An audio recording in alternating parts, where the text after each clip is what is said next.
Welcome to the Therapist Burnout Podcast, episode 56. Hey, therapist, welcome back. I am talking to you again about my private practice closure guide. So, yeah, it's taken me about a year to kind of figure out how should a therapist close their practice if that's their decision.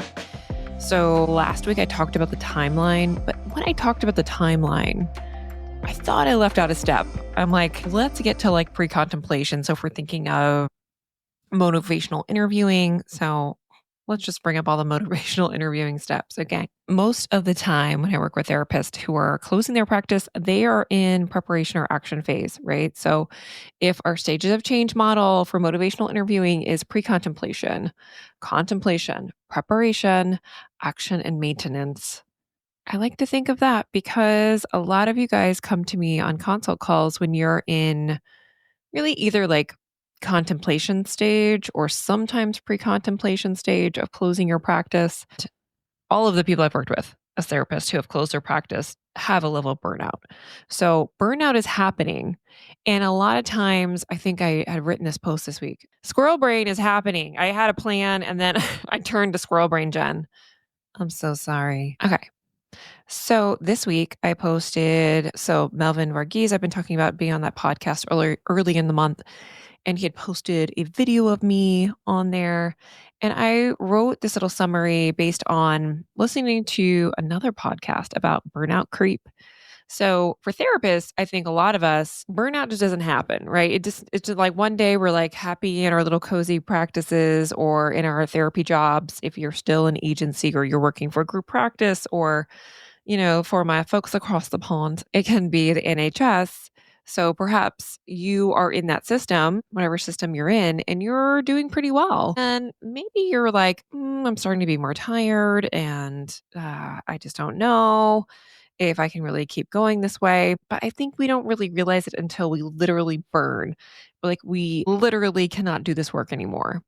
And that is typically most of the consult calls that I talk to therapists on. They cannot do this anymore.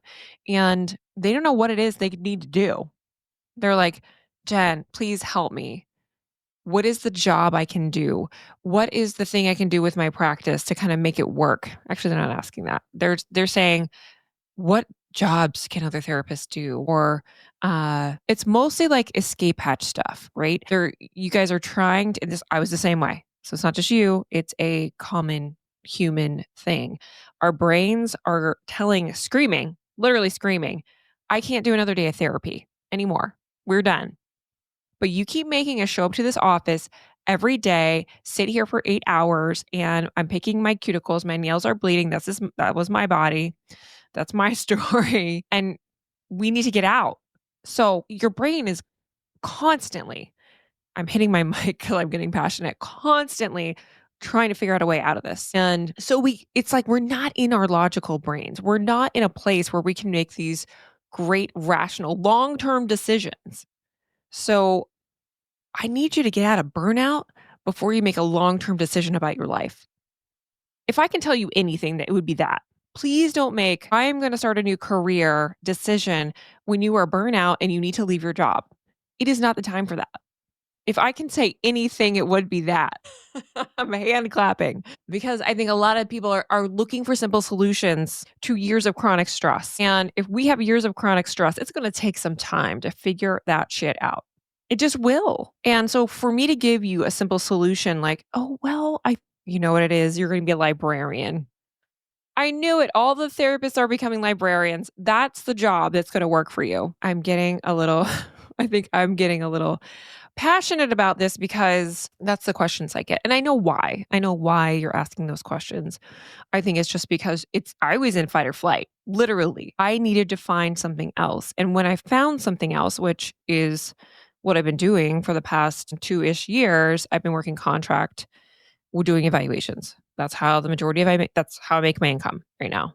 It's not super, like I'm not an employee, right? So they can not renew my contract. That's something I face every single year. And I'm telling myself this year, I'm not doing it again. Like either, I don't know, this business that I'm running for the burnout stuff gets bigger or I do something else. So I'm kind of like right where you guys are where I'm needing to make some decisions for my career.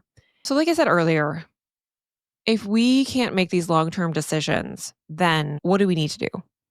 So, if you're in burnout, if you feel the way that I'm talking about right now, please get support for your burnout, for the chronic depletion you're under. What does that look like? That can look like therapy. That can look like going to see your doctor. That can look like figuring out how to take the micro breaks you need throughout your day so your nervous system knows that you're not in danger. Right now, your body, if you are feeling the way that I've talked about, if you were telling yourself, like on a consult call this week, someone told me, I hate my life. I cannot stand it anymore. And this, it makes me emotional because number one, I've been there. But number two, I am just very passionate that work does not have to take our whole being anymore. And that is like the line that I drew in the sand with my practice because a lot of it was my own making, right?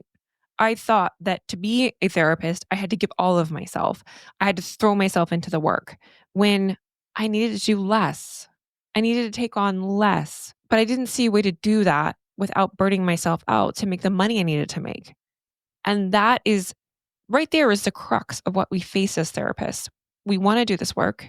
We were drawn to do this work, yet we can't do it in the way we want to do it. Burnout recovery really looks like that deep self-care. And I'm using self-care now, but it is the caretaking of ourselves. And it is different from simple self-care. So it's your body knowing basically that it's safe when you're working, that you're going to take care of it. That you're going to pee when you need to pee, as Kate Donovan says on the Fried the Burnout podcast. But really thinking about, and one of my mantras is this year I'm working at a human pace, a normal human pace that humans were like designed to work at. I think in our digital world, Anxious Generation, I think hit me so hard over last summer when I read it. Just the impact of the media and just the digital nature of our lives now. We are constantly on, our brains are constantly working. So they're looking for an escape because they're not getting rest.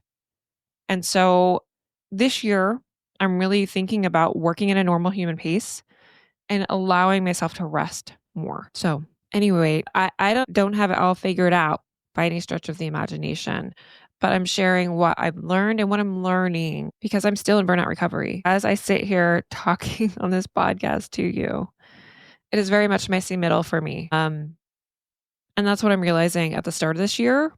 So I have been dealing with some depression and ever since I've talked about this on the podcast, but I have gone through medical menopause in my 30s. And so ever since then, I've dealt with depression. I also dealt with panic attacks, which I talk about. I'm like, I don't know, you can have my whole mental health history. I don't care. But, I live in a cold climate and it does hit me hard. And so I need to figure out how I can navigate this time of year in a way where I don't feel like I hate my life either. So what I want for you therapists is that I know it's possible because I've been in those places where I've hit that sweet spot again where I'm like, I feel like I can leave work at work. I feel like I can breathe easier. And there's just adjustments we need to constantly make for different seasons or different times of year. For me, it's like January in the state of Maine in the United States where it's cold and we've had a pretty cold winter.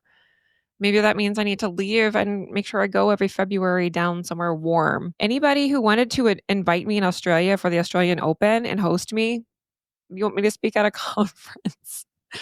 I'm coming because I'm a tennis player and I love the Australian Open. So please have me. I'll come. Just buy me a flight. Anyway, I say it in jest, but maybe this podcast can make me go to Australia in January because I can't stand it here when it's so cold. And I've always wanted to go to the Australian Open. So if there is some way this podcast can get me to the Australian Open, I would die. It would be wonderful.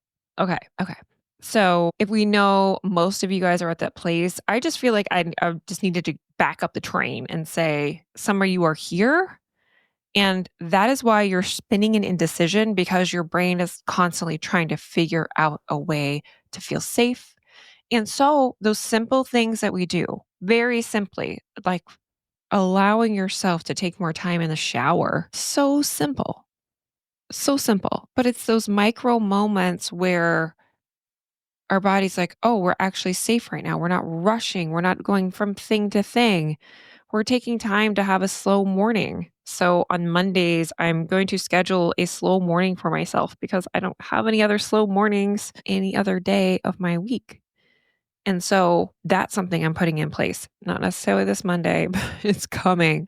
I'm also going to stop doing consult calls and just I'm full for burnout clients for a while until I figure out this next chapter of my working life and how to get more of a break. So for you, I really want you to think about what can I let go? I often need to think about what can we let go before we put something else in. So if you're asking that question about what's next, I would say start to give yourself more space. So there you can start to think about the next thing because you can't do it in depletion. And if you do it in depletion, sometimes it's like survival. You have to do it, right? Like I took a job initially. And then I closed my practice. That's what I did. I'm not saying you can't do that. I'm just saying you have to think about those things you'll need on the other side of it too. But it is so totally possible. So I just also want to instill so much hope. So last week I talked about step one of thinking about your timeline for closing your practice.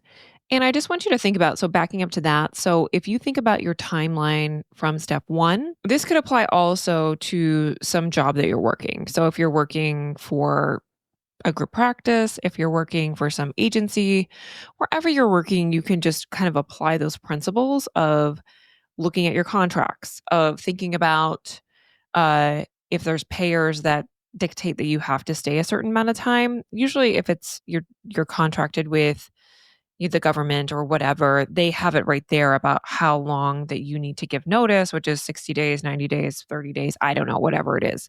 However many days you do that, right? And you make a plan, you set your date, and then you start the process.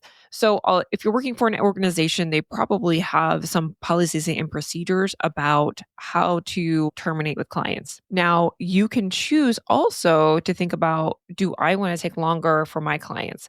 That might be sticky for some of the places you work because maybe they'd want to, like your clients might want to leave sooner. And the agency or the company you're working for may not love that.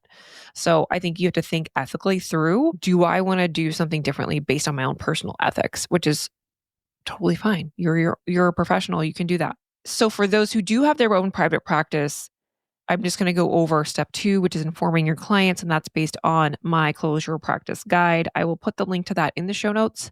So go ahead and grab that if you are in private practice, or I think some of these things are actually going to apply if you're thinking of leaving the field. So think about this, especially for this particular part. So, according to nearly every ethical code that I reviewed, I'm a psychologist, so I definitely go in depth over my own ethical code. I always recommend you seek your own consultation with your liability company or a lawyer or in your area, because that might differ depending on your local laws and regulations. So, do that. But generally, there's no set time for predetermination counseling, pre-termination, not determination, termination counseling. But ethics dictate that we provide enough time to make referrals and provide a continuity of care. I've seen some things. So the social worker website, I don't know social work, but anyway, their site says, I think I talked about that last time, says 60 days for thinking of closing your practice. I recommend 90 days. And I think that's for a couple of reasons, because number one, there's like a shit ton of things to do. There's a lot to do in 60 days to close down a practice, do all your termination sessions, and close a business down. If that's also what you're doing, give yourself more time, give yourself 90 days if you're able to. That would be great. Again, I've seen people do it shorter. So it doesn't mean that you can't do it. It's just what I'd recommend for your own mental wellness. So, step one, you're going to inform any new potential clients of your closure date and when you're no longer accepting new clients. You can set that up on your website or where you market your services. A lot of people use like Psychology Today here or Therapy Den. I think people are using I'm kind of out of the loop with that, y'all, but like Mental Health Match. I don't know what people are using anymore. People are saying bad things about Psychology Today lately. And just a sidebar. So, Psychology Today, which we use in the US, I don't know what y'all use across the pond or down under. That's that's where my international folks typically are to like market yourself. But Psychology Today is based in the Cayman Islands, and I remember my bank sending me an alert twice that my money was being sent to the Cayman Islands, and they were like, "That's shady." So I don't trust it. I don't trust it. So I don't know what you guys are doing. This gets tricky. Like if you're working for a company and you decide to leave and you ethically don't feel okay not informing a client that you're going to be leaving, but you've informed your company and your company's like, oh, but you can take on new clients until 30 days before your last day. So maybe you told them, like, give them a 90-day notice, and then they're saying, actually, you can still take on new clients until like a month before you leave and you don't feel okay with that. I think it's just important that you figure out what you feel comfortable with and informing your own clients. Like your ethics trump their company.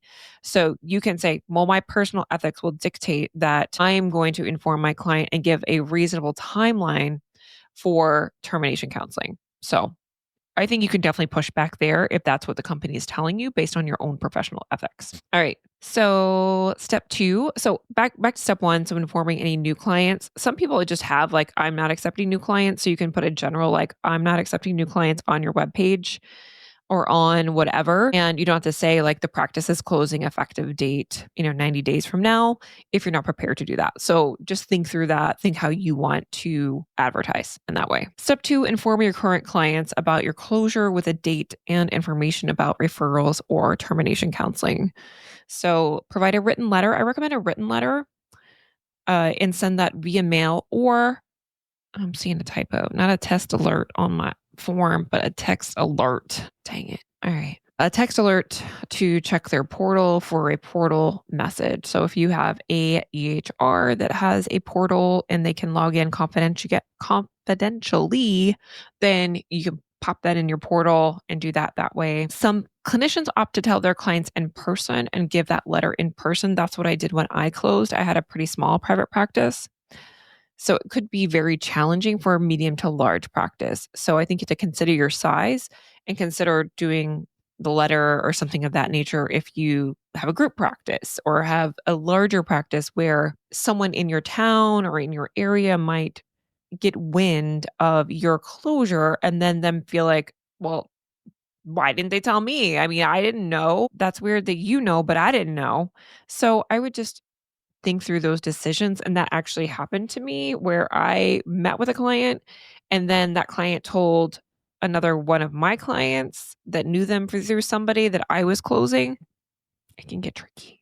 Get tricky. So just think through that.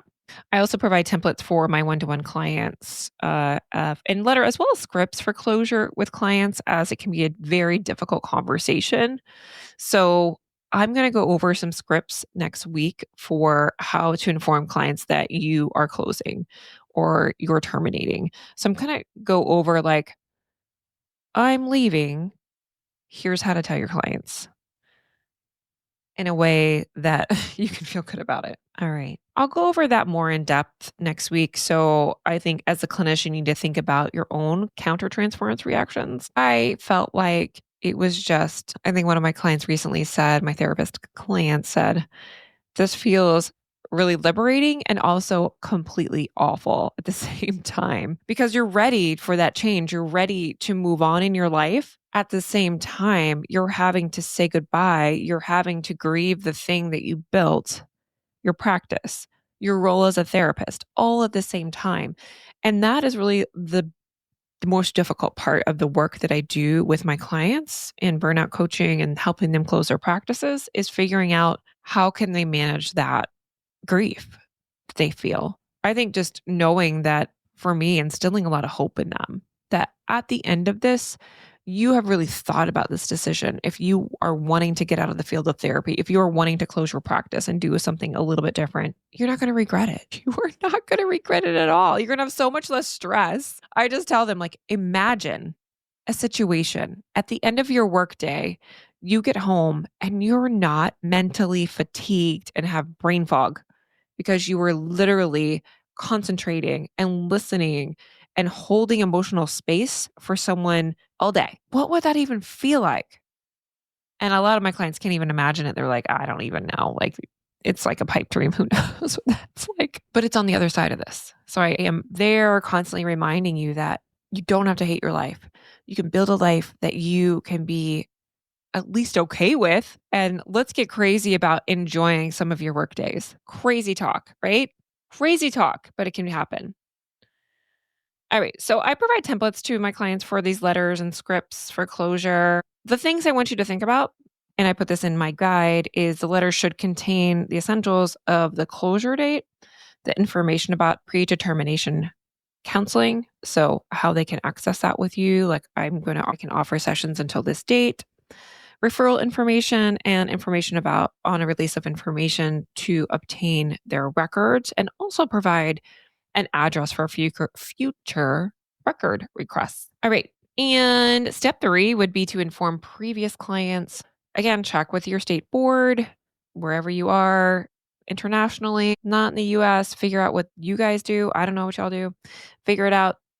Some states require notification of practice closure and where clients can access their records after your closure. Some require that in the newspaper because we're all picking up newspapers, right? In 2025, we're just picking up newspapers looking for practice closure notices so I can get my records. But the law is still there, so we still got to do it. Do you know what I figured out? I did not realize till just this week that I have to maintain a treatment summary in my state on all of my clients for 15 years. My mind was blown. So I just want you to make sure that you're calling your board and making that part of your process so that you weren't surprised, because I was.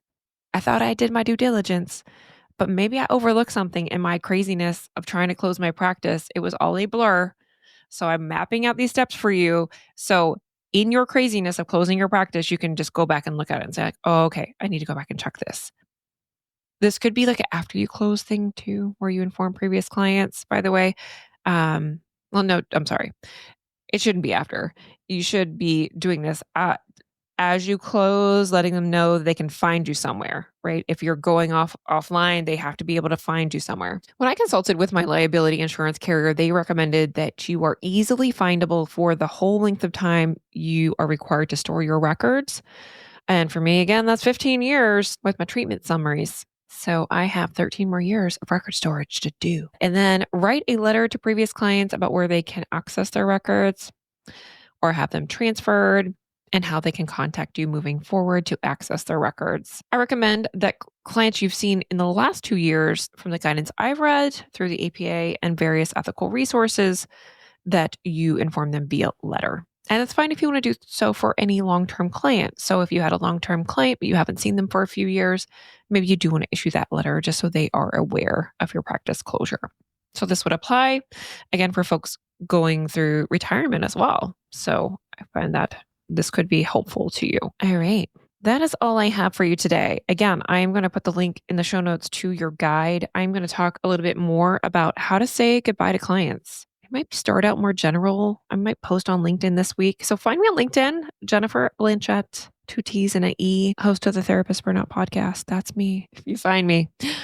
And I'm going to post about, what were your favorite ways to do termination? So maybe we'll talk a little bit generally about what are some of your favorite ways. I went back to this. One of my favorite terminations was as a intern, and I was co-facilitating a process group with another clinician.